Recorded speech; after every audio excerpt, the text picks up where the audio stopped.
Tanker refused entry to Barbados over Ebola fears. Central bank's promise of economic growth fails to impress the private sector. And government offers to mediate in the Windies cricket crisis. Welcome to Nation News for Wednesday, October the 22nd, 2014. No matter where you are in the world, at home or abroad, Nation News keeps you connected with what's happening in Barbados through our website, video newscast, and online e-papers. So stay connected with Nation News. Your news, your time, your way. A tanker carrying 2 crew members displaying Ebola-like symptoms was denied entry to Barbados last week, Parliament has been told. Minister of International Transport Richard Seeley, who made the announcement on Tuesday night, did not say when the ban was applied, but the tanker was due to berth in Barbados last Wednesday, according to the Port Diary in the Daily Nation. The oil products tanker, the Noble Spirit, is registered in Panama. Mr. Seeley said the decision to deny entry was evidence that says local systems to keep Ebola at bay are working.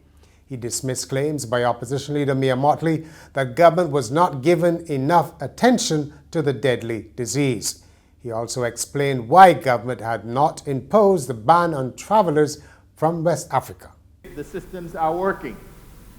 There was a tanker, the Noble Spirit, that when the protocols were tested, was actually denied entry into Barbados waters.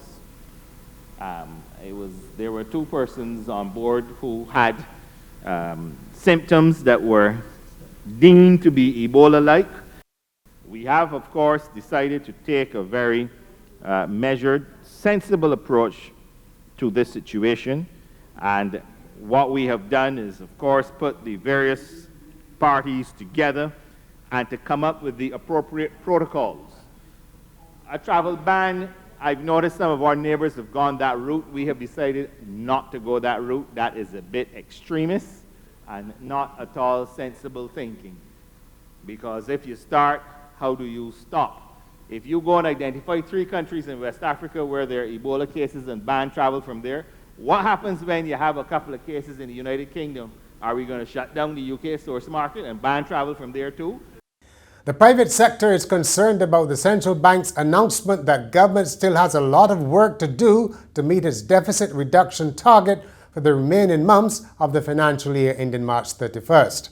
As we told you on Tuesday night, the sum involved is $175 million, though one senior economist says the government may have to borrow rather than raise revenue or impose more cuts on a stagnant economy.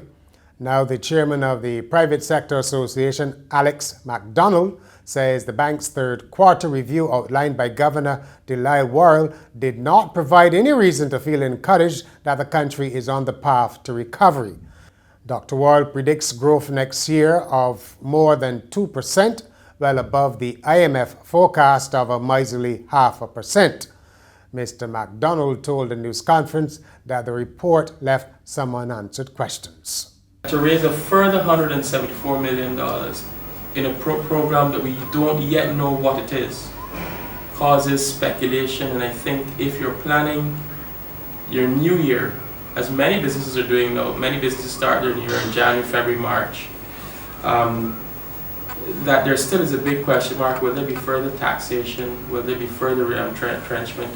Is there something that we're not seeing? And I think that has caused us some question marks, and I would imagine that clarity from the governor and the Ministry of Finance would assist in that. And I don't think that we are at a stage now where we should be issuing these without the immediate clarification coming up. Sandals says most of the contracts for the employees at its new Barbados resort have been drawn up following a sometimes unruly job fair held earlier this month. General Manager Joseph Zellner says it's now a matter of training the workers ahead of the resort's grand opening in January. Mr. Zellner was speaking as Sandals handed over 5 computers and 500 books to the St. Lawrence Primary School. The first day of the job fair took place on October the 7th, with thousands of people attending. Around 600 positions were expected to be filled at the remodeled Dover property.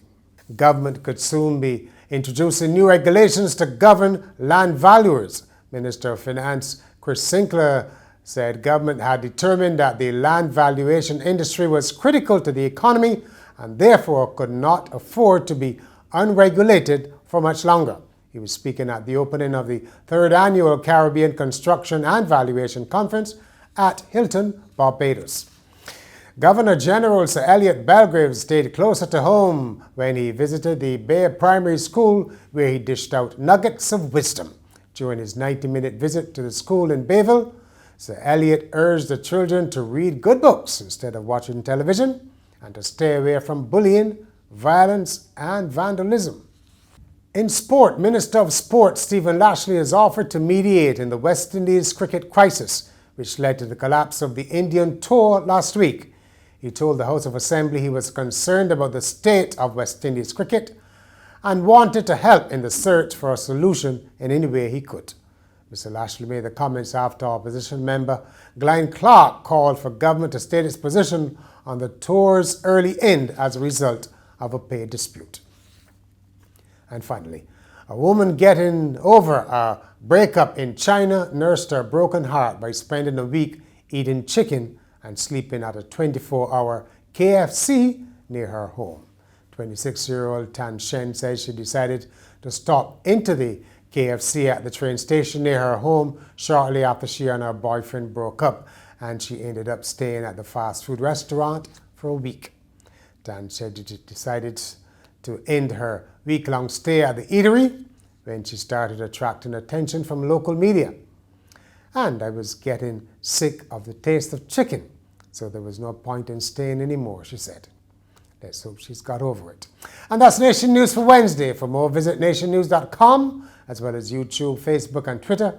And you can subscribe to our e-paper and get your Daily Nation at newsstands.